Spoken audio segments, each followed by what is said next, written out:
तो योगी की जो ये स्थिति आ जाती है तो उसमें दुख का संयोग होगा लेकिन उसको वियोग रहता है, ये स्थिति प्राप्त करना है। तो संकल्प से उत्पन्न सब कामनाओं का निशेष त्याग करके मन से चारों ओर इंद्रियों का निग्रह करते सात्विक धैर्य से वश में किए हुए निश्चयात्मक बुद्धि से क्रम क्रम से धीरे धीरे विषयों से परावर्त करें। इसलिए समय लगता है, हर चीज़ का एक निश्चित समय होता है। यदि हम सोचें कि तत्काल हो जाए तो ऐसा नहीं होता है।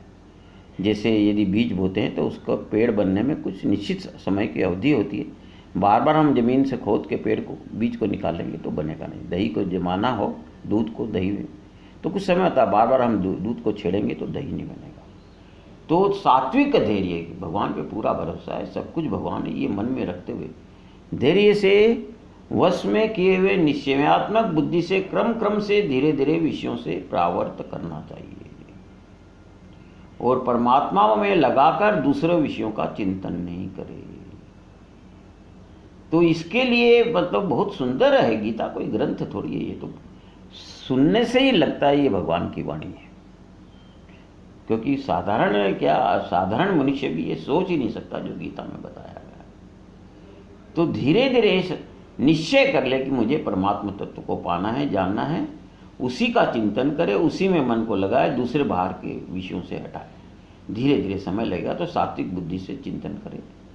और जिसका मन वश में नहीं हुआ उसको चाहिए क्या कि ये चंचल मन जिन जिन कारण से संसारी पदार्थों में विचरता है उसे रोक कर बार बार परमात्मा में स्थिर करे। ये इसका तरीका है।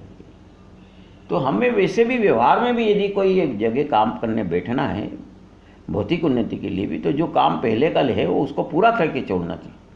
अधूरा काम यदि छोड़ के आएंगे तो आपका मन वहाँ जा लगेगा। हमेशा ध्यान रखें, कोई भी काम पूरा करके जब दूसरा काम हाथ में लेना चाहिए। तो भगवान क्या बता रहे हैं देखो आप, वर्णन योग मार्ग का। यदि संकल्प की संतान है, संकल्प की काम और क्रोध मर जाए, उसको पुत्र शोक हो जाए संकल्प, तो ये योग मार्ग अत्यंत सुलभ है। तो सबसे पहले मन मरना चाहिए। मन मतलब अहंकार के कारण जीवित है, मन मर जाएगा, मन का निरोध हो जाएगा तो काम और क्रोध उसकी संतान बोले ज्ञान से मर जाएगी, पुत्र शोक हो जाएगा। और संकल्प को मालूम हो जाएगी सब विषय मर गए हैं और इंद्रियों का पूर्ण निग्रह हो गया, तो वे अपनी छाती पीट कर खुद अपने प्राण त्याग देगा। नए संकल्प पैदा होने बंद हो जाएंगे, संकल्प की यात्राएं समाप्त हो जाएगी और बुद्धि बहुत ही सुखपूर्वक धैर्य मंदिर में निवास करने लगेगी। तो बुद्धि को जब धैर्य का आश्रय प्राप्त होता है, देखो हर काम में अपना टाइम लगता है। मतलब माली सींचे सो घड़ा रुत आए फल होए, कबीरदास जी ने कहा। तो समय लगता है, धीरे धीरे रे मना धीरे सब कुछ होए। तो धैर्य का आश्रय जब हो जाता है तो मन को अनुभव का वो मार्ग दिखाई देने लगता है कि यदि मन में एक नियम बना लो और उसका दृढ़ता से पालन करो कि यदि इस मार्ग से अंतःकरण स्थिर होता है तो बड़ा सरल होगा। यदि मन स्थिर नहीं हो रहा है तो ज्ञानेश्वर महाराज एक सरल विधि बता रहे हैं कि इसको स्वच्छंद छोड़ दो, घूम फिर के ये वापस वहीं आ जाएगा पूर्व स्थान पे जहाँ इसको स्थैर्य मिलता है। परमात्मा में इसका मन लगने लगा तो घूम फिर के यदि थोड़ा दौड़ेगा अभी, भाग के थक कर वापस आ जाएगा। तो जिसका मन शांत वृत्ति शून्य है, जिसका रजोगुण नष्ट हुआ, जो तमोगुण रहित है अथवा जो धर्म अधर्म से विवर्जित है, ऐसा ब्रह्मस्वरूप योगी को उत्तम सुख की प्राप्ति होती है। तो बार बार स्थिर होते होते वह आत्मस्वरूप के पास पहुंच जाएगा, फिर उसके साथ मिल जाएगा। उस समय द्वैत को अद्वैत समाधि प्राप्ति होगी। उस एकता के प्रकाश से तीनों लोक प्रकाशमान हो जाएंगे। तो जिसे ही चित्त का लय होता है, सब कुछ चैतन्य के रूप में ही सर्वत्र प्रकट हो जाता है। तो इस प्रकार सर्वकाल आत्मस्वरूप में चित्त को स्थिर करने वाला योगी धर्माधर्म रहित होकर सहज ही ब्रह्म स्वरूप देश काल वस्तु मर्यादा रहित ऐसे सुख को प्राप्त होता है। जो सुख देश काल परिस्थिति वस्तु व्यक्ति पे निर्भर है वो सुख नहीं, सुख का आभास है। गीता के माध्यम से भगवान आपको जीवित अवस्था में ऐसे सुख, वास्तविक सुख, आत्यंतिक सुख, परम सुख का ज्ञान कराना चाहते हैं, उसका स्वाद देना चाहते हैं। तो इसके लिए संकल्प की संपत्ति छोड़ना होगी। तो मन जब सुख की संगति से, इस सुख की संगति से परब्रह्म के अंदर तब पहुंचता है, तब उसको छोड़ ही नहीं सकता। एक रस समरस हो जाता है और वह महासुख की दिवाली मनाता है। योग के द्वारा जिसका चित्त शुद्ध और स्थिर हुआ है और जिसकी सर्वत्र समान दृष्टि है, ऐसा योगी आत्मा सब भूतमात्र में स्थित और सब भूतमात्र आत्मा में स्थित है, ऐसा देखता है। ये एक बहुत बड़ी ऊंची स्थिति आती है कि सब ब्रह्म है, सब परमात्मा है। गीता में यही अभेद दृष्टि है और इसी का प्रतिपादन ज्ञानेश्वर जी महाराज ने पूरी ज्ञानेश्वरी में किया है। तो जैसे जैसे योग के द्वारा चित्त शुद्ध होता है, उसकी मेल उसका खत्म हो जाता है, राग द्वेष आदि, और स्थिर हो जाता है, तो समता की दृष्टि प्राप्त हो जाती है। तो सब में वो उसको भगवान दिखते हैं और भगवान में सब दिखाई देते हैं, खुद भी वो भगवान में एक हो जाता है। जो मुझे सर्वत्र देखता और मुझ में सबको देखता, उसके लिए मैं दृश्य नहीं होता हूँ, न वह मेरे लिए दृश्य होता है, क्योंकि वह मेरे में एक के भाव से स्थित है। तो मुझी में ये पूरा विश्व समाया हुआ है, भगवान कहते हैं। एक ही है ये जगत और विश्व, ईश्वर में परस्पर समरसता है। साधक पहले ये बुद्धि से ग्रहण करता है।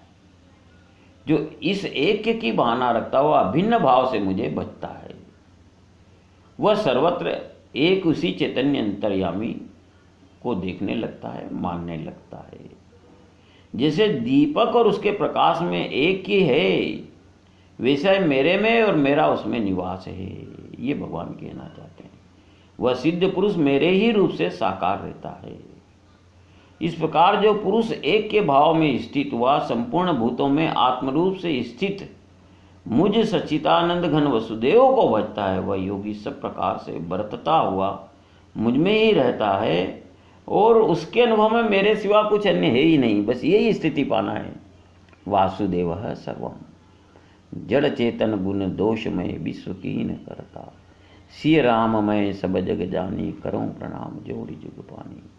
सब वही है, सारे ग्रंथ वही एक ही बात कहते हैं। तो जब वो मेरे में स्थित हो जाता है, यानी स्थित होता है, उसको बिल्कुल अखंड अनुभव हो जाता है कि मैं ही सब कुछ हूँ। तो सारी जगत को वो मुझमें ही हो या मुझसे ही ओतप्रोत समझता है। तो जैसे सब आभूषण अलग अलग दिखे, लेकिन उसमें सोने की दृष्टि से एक ही सोना है। तो जिसकी अज्ञान रात्रि इस प्रकार के द्वैत भाव के सूर्योदय से नष्ट हो गई, ज्ञानेश्वर जी महाराज के यहाँ द्वैत भाव हो गया है, तो वो उसको फिर वृक्ष में अलग अलग पत्ते दिखाई नहीं देते, केवल वृक्ष दिखाई देता है, मूल वृक्ष एक ही है। फिर वो शरीर के बंधन में कैसे रहेगा? आत्म तत्व हो गया वो, तो उस निराकार तत्व से एकाकार हो गया और उसको वही व्यापकता प्राप्त हो जाती है जो मुझ में है। ये भगवान का आपको आश्वासन है। मतलब संत भी यही करते हैं, अपने को शिष्य लोग को या अपने जिज्ञासु को अपने सरीका बनाते हैं, और वो भी भगवान है। भगवान जब कृपा करते हैं तो उसको अपने से एकाकार कर लेते हैं। ये श्लोक बड़ा महत्वपूर्ण है, 32वां श्लोक। हे अर्जुन, जो योगी अपनी सदृश्यता से संपूर्ण भूतों में सम देखता और सुख अथवा दुख को भी उसमें सम देखता है, वही योगी परम श्रेष्ठ है। देखो इसको सुनो संस्कृत में। आत्मोपमेन सर्वत्र समम पश्यति यो अर्जुन, सुखम वा यदि वा दुखम स योगी परमो मत। ये हमारे गीता के धर्म की श्रेष्ठता। ईसाई धर्म में सब में कहते हैं कि अपने दुख के समान दूसरे के दुख को समझो, फिर भी दूसरा है ना। ये कह रहे हैं वो अपन ही है, आत्मोपमेन, सब में वही मैं हूं। तो आपको जो सुख दुख अनुभव हो रहे हैं उसको वो हो रहे हैं, दोनों एक हैं, समान समझना नहीं है। ये हमारे गीता की श्रेष्ठता है। आत्मोपमेन है, एक ही आत्मा, उसमें मैं और मेरे में वो, मैं वही तत्व हूँ। तो उसका सुख दुख मेरा है, उसके समान समझना नहीं है। ये गीता की महत्ता है। तो वो सब भूतों में मेरे को देखता, उसका सुख दुख वो अपने में ही देखता है, अपने में देखता है, उसके समान नहीं देखता है। तो उसके मन में सुख दुख आदि की भावनाएं या शुभ अशुभ कर्मों के संबंध में कोई भेदभाव नहीं रहता। तो जैसे शरीर के सारे अवयवों को हम यदि कोई अवयव कमजोर भी है एक समान देखते हैं, इसी तरह से सारे संसार के सुख दुख उसके हो जाते हैं। ऐसी साम्यावस्था प्राप्त करना चाहिए। समत्वम योग जिस उच्चते जिसको कहा है, जिसे हमें अपने आप ही सारा विश्व अपने में दिखे और हम उस विश्व में विश्व रूप से एक हो जाए। और बड़ी सुंदर बात है, देखो अर्जुन हमारे प्रतिनिधि क्या है, हमें तो मानता हूं कि भगवान ही है और भगवान ही अर्जुन के निमित्त प्रश्न कर रहे हैं कि भगवान बड़े कृपालु हैं, अकारण सुहृद हैं। तो अर्जुन के निमित्त वही प्रश्न पूछ रहे हैं। 34वें 35वें श्लोक में 33-34 में उनके प्रश्न देखिए।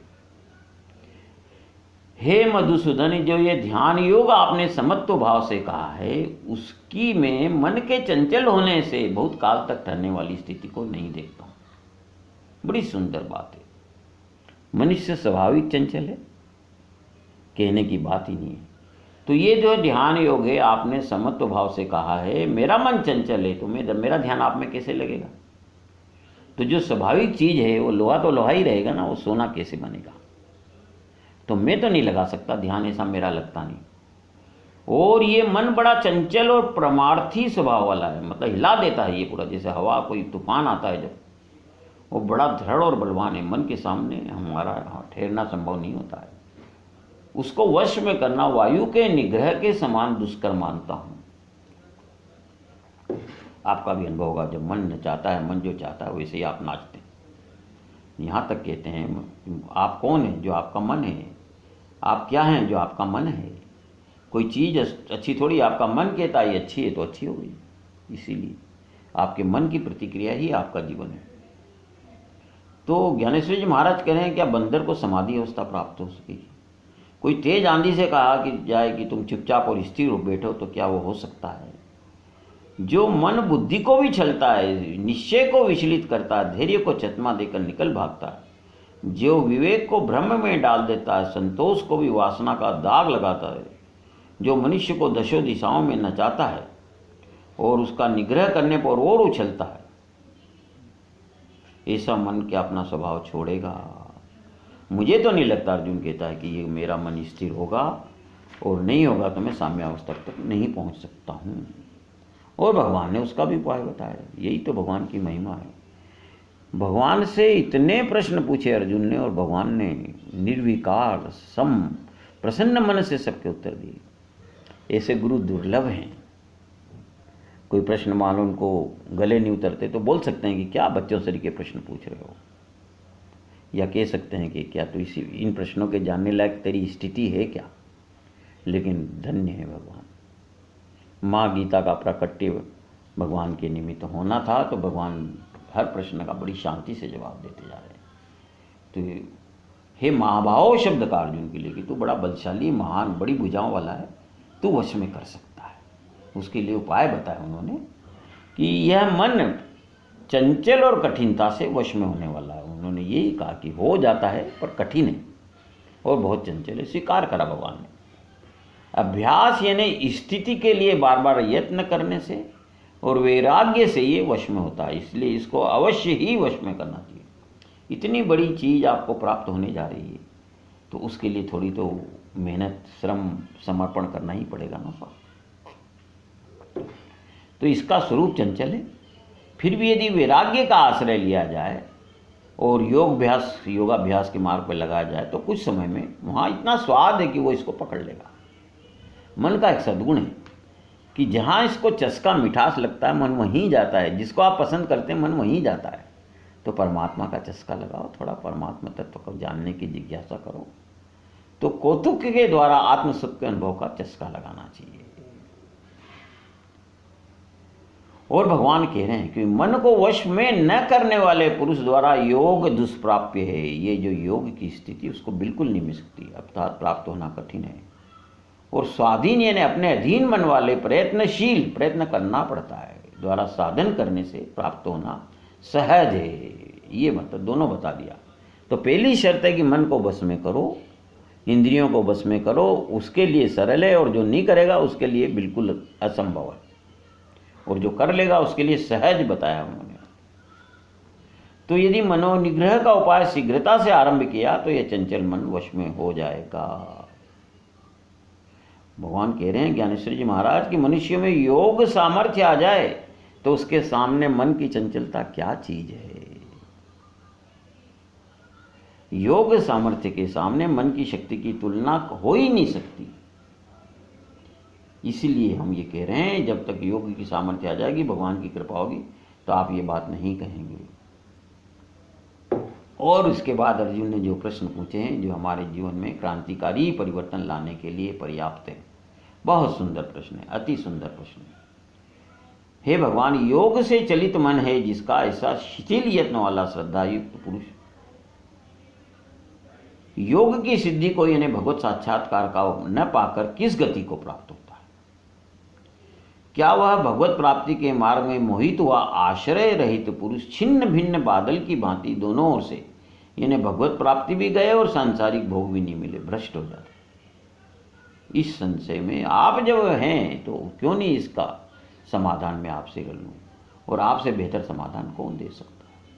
तो बोले मान लो शिथिल प्रयत्न है, बेमन से प्रयत्न है, अधूरे मन से प्रयत्न है, वापस भटक गया मन, जैसे ईश्वर की ओर जा रहा था, फिर पुराने भोगों ने उनको खींच लिया, या मान लो मृत्यु हो गई, तो ये उसकी गति क्या होगी? जैसे कुछ साल उसने या कुछ समय उन्होंने ये योग की साधना की, तो जैसे हवा तेज चलती है तो बादल भटक जाते हैं, वैसे उसको भटक जाएगा।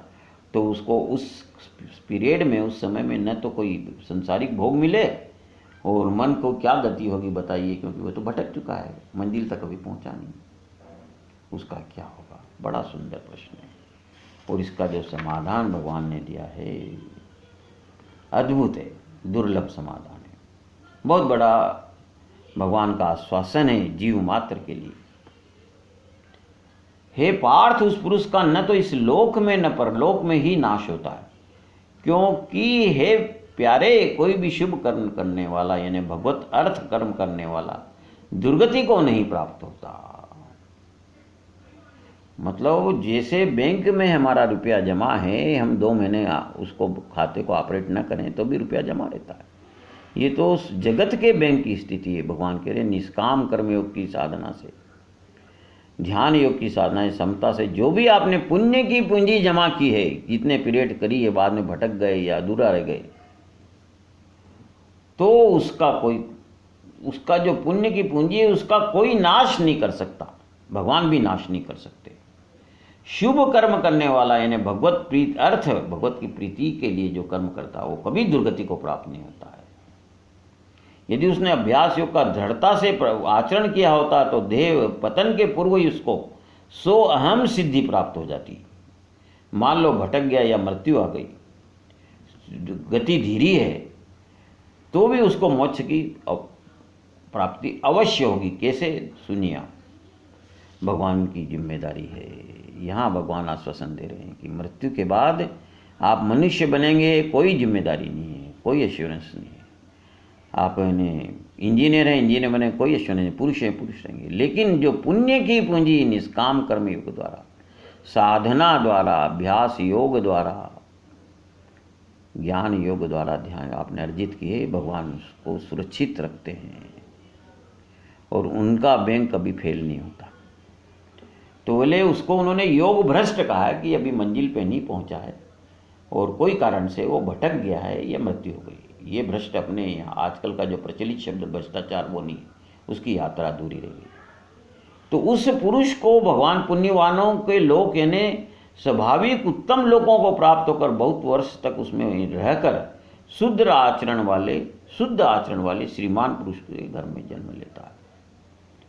उसने पुण्य पूंजी करी है तो उसको स्वर्ग में, मतलब ऐसे सुंदर लोक में पहले उन पुण्यों का भुगतान कराते हैं भगवान।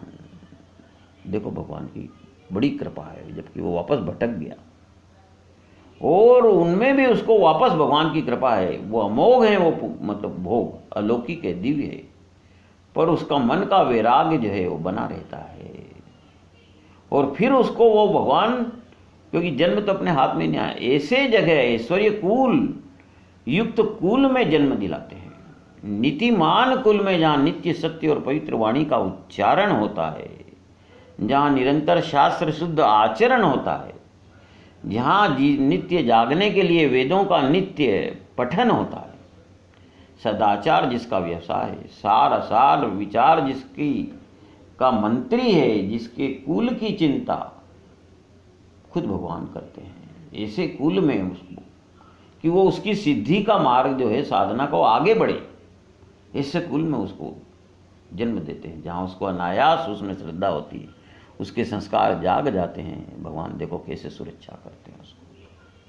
ऐसे पुण्यवाल कुल में जहाँ संपूर्ण सुख समृद्धि अर्जुन व च्युत योग से भ्रष्ट जन्म लेता है।